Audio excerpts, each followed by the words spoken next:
पुढचा प्रश्न आहे 60वा प्रश्न. इथे 2 शाळा दिलेल्या आहेत. एक आहे ज्ञानदीप, दुसरी आहे अंजुमन. आणि त्या 2 शाळेमधले 2 वेगवेगळ्या स्टँडर्ड्स दिलेले आहेत. एक असते अंतिम शालेय परीक्षा म्हणजे SEE, दुसरी आहे पदवी परीक्षा म्हणजे डिग्रीची परीक्षा. आता ज्ञानदीपमध्ये बघितलं तर काय सांगितले, हे आकडे दिलेत काही 4 आकडे 65, 40, 40, 12. नंतर बघू आपण. एकाच वर्षातील 2 शाळांतील विद्यार्थी गटांच्या अंतिम शालेय आणि विद्यापीठ पदवी परीक्षांचे निकाल सोबतच्या सारणीत दिलेले आहेत. हे निकाल आहेत त्या मुलांचे, समजते, हे निकाल आहेत. निकालावर काय समजते, कोण पुढे आहे, ज्ञानदीप.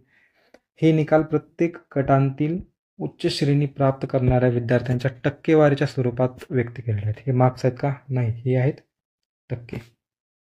ज्ञानदीप महाविद्यालयाच्या वर्गाचा आकार अंजुमन उच्चपेक्षा लक्षणीयरित्या लहान आहे. लहान असो मोठा असो फरक पडणार आहे का, नाही, टक्क्यावर बोलता येते. जर तुमच्या क्लासमधले 80% मुलं पास झाले म्हणजे 10 पैकी 8 पास झाले, बरोबर, 20 पैकी 16 पास झाले, तसंच पाहिजे. ह्याच्यामधले समजा 20 पैकी 10 पास झाले तर काय झालं, ते 50% पास झाले. मुलं जास्त असले तरी टक्केवारी कमी आहे म्हणलेच कमीच मुलं पास झाले ना. तर मग हे टक्केवारी खूप कमी आहे कुणाची, अंजुमन शाळेची ज्ञानदीप शाळेपेक्षा. इथून समजतं आपल्याला. तर या माहितीवर 2 वृत्तपत्रांनी भिन्न भाष्य केले. 2 वृत्तपत्र न्यूजपेपर त्यांनी वेगवेगळी भाष्य केली. तर काय म्हणते बघू. पहिलं भाष्य. अंतिम शालेय परीक्षेच्या उत्तम निकालासाठी तयारी करून घेण्यात ज्ञानदीप महाविद्यालय अंजुमनच्या तुलनेत चांगले आहे. कशाबद्दल, अंतिम शालेय परीक्षा. अंतिम शालेय परीक्षा बघू आपण. ज्ञानदीपमधल्या विद्यार्थी बसलेत 65 मार्क, अंजुमनमधल्या विद्यार्थ्यांना भेटले 40 मार्क. बघताच काय समजते, पहिलं बरोबर आहे, बरोबर ना, तुलनेत एकदम चांगलं काम केलेलं आहे, उच्च काम केलेलं आहे.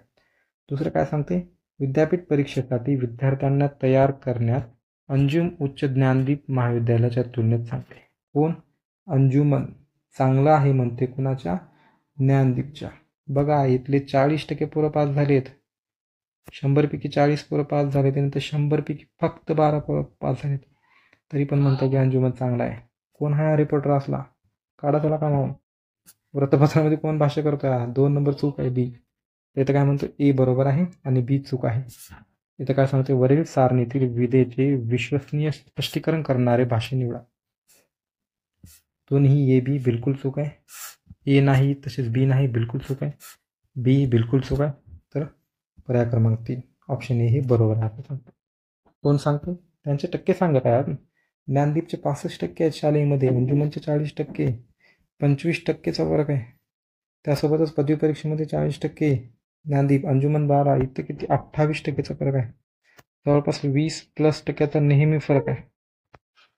तर ही टक्केवारी बघून आपल्याला समजतं की ज्ञानदीप हे उत्तम आहे. तर इथं सांगितलं ज्ञानदीप महाविद्यालय चांगले आहे, पहिलं बी बरोबर, अंजुमन महाविद्यालय चांगले आहे, तर दुसरं कट. त्यामुळे ऑप्शन 3 येणार, फक्त ए बरोबर. ठीक आहे, तर 60 येणार 3, लक्षात ठेवा.